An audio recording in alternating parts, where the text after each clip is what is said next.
यह कहानी है एक छोटे से गांव की, जो अपने हरे भरे खेतों और शांतिपूर्ण वातावरण के लिए जाना जाता था। गांव का नाम था शांतिपुर।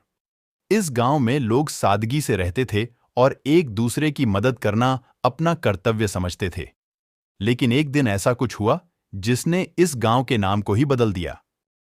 गांव के बाहरी हिस्से में एक पुराना और सुनसान कुआं था, जिसे भूतिया कुआं कहा जाता था। गांव के बुजुर्गों का कहना था कि वहां एक पिशाचिनी का वास है।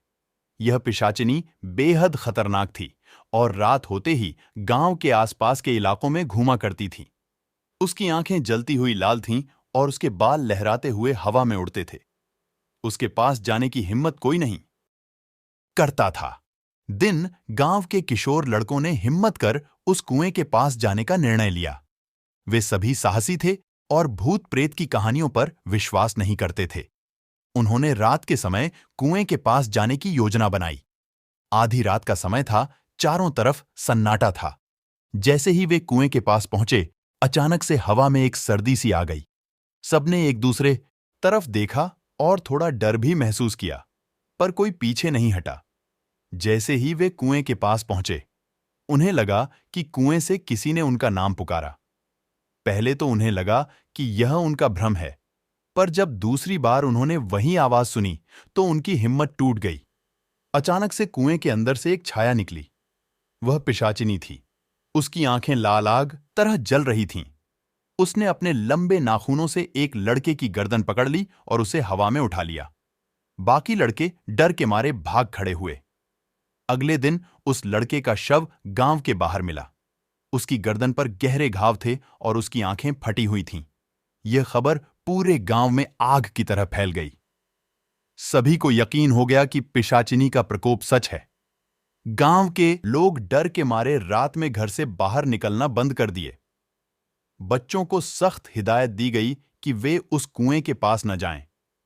गांव वालों ने फैसला किया कि वे इस पिशाचिनी से छुटकारा पाने के लिए किसी तांत्रिक या पंडित जी की मदद लेंगे।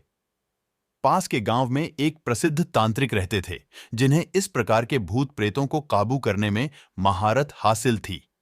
उन्हें बुलाया गया। तांत्रिक ने गांव वालों को आश्वासन दिया कि वह पिशाचिनी को काबू में कर लेगा। तांत्रिक ने गांव के बीचों बीच एक बड़ा यज्ञ आयोजित किया।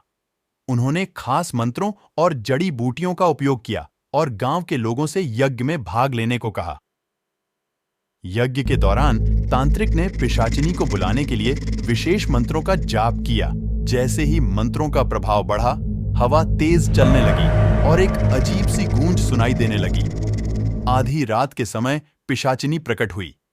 तांत्रिक ने अपनी शक्तियों का उपयोग करते हुए उसे काबू में करने की कोशिश की। पिशाचिनी जोर जोर से चिल्लाने लगी और गांव वालों को डराने की कोशिश की। तांत्रिक ने अपने मंत्रों के बल पर उसे रोकने की कोशिश की, लेकिन पिशाचिनी की शक्ति बहुत ज्यादा थी। उसने तांत्रिक पर हमला कर दिया, पर तांत्रिक अपने मंत्रों के प्रभाव से उसे पीछे हटाने में सफल रहा। तांत्रिक ने एक विशेष मंत्र का जाप किया, जिससे पिशाचिनी की शक्ति कमजोर पड़ने लगी। उसने अपनी आखिरी कोशिश करते हुए तांत्रिक पर जोरदार हमला किया, पर तांत्रिक ने अपने मंत्रों के प्रभाव से उस काबू में कर लिया। पिशाचिनी जोर जोर से चिल्लाते हुए गायब हो गई और उस दिन के बाद से वह कभी नहीं दिखाई दी। गांव वालों ने तांत्रिक को धन्यवाद दिया और उसके यज्ञ से मिले आशीर्वाद को मानते हुए वापस अपने सामान्य जीवन में लौट आए। उस कुएं को बंद कर दिया गया और वहां एक मंदिर बना दिया गया, ताकि कोई भी फिर से उस पिशाचिनी की छाया में न पड़े।